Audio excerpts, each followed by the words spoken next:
एखादा माणूस शिंकला तर तो करोनाचा शिंकला का साधा शिंकला हेही त्यांना माहिती असतं.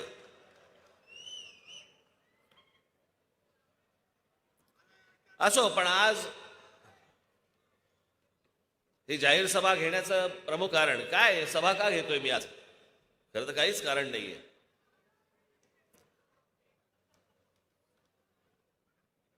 गुढीपाडव्याची सभा झाल्यानंतर अनेकांनी जे आपापले तारे तोडले,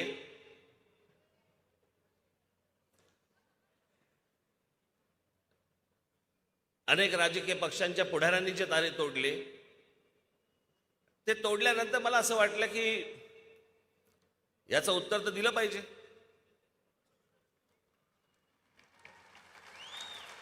पण मला पत्रकार परिषद घेऊन याचं उत्तर द्यायचं नव्हतं.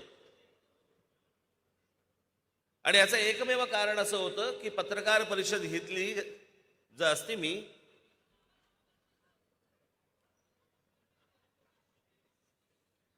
तर या सगळ्या पक्षांना जे बांधील काही पत्रकार आहेत ते पण त्याच्यामध्ये शिरतात आणि मूळ विषय राहतो बाजूला आणि हे कुठेतरी भलतीकडे भरकटवतात.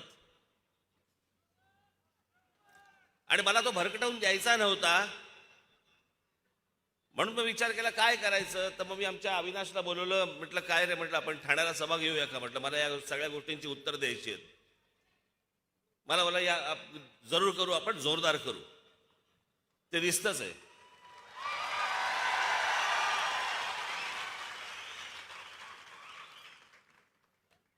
मला कोणीतरी मगाशी एक दाखवलं की आत्ताची ही सभा महाराष्ट्रात काही ठिकाणी विजेच्या प्रश्नासाठी म्हणून, वीज नाही म्हणून थांबवली गेली आहे की तिकडे दाखवत नाहीयेत. काय मूर्ख माणसं आहेत हल्ली, सगळं मोबाईलवरती दिसतं.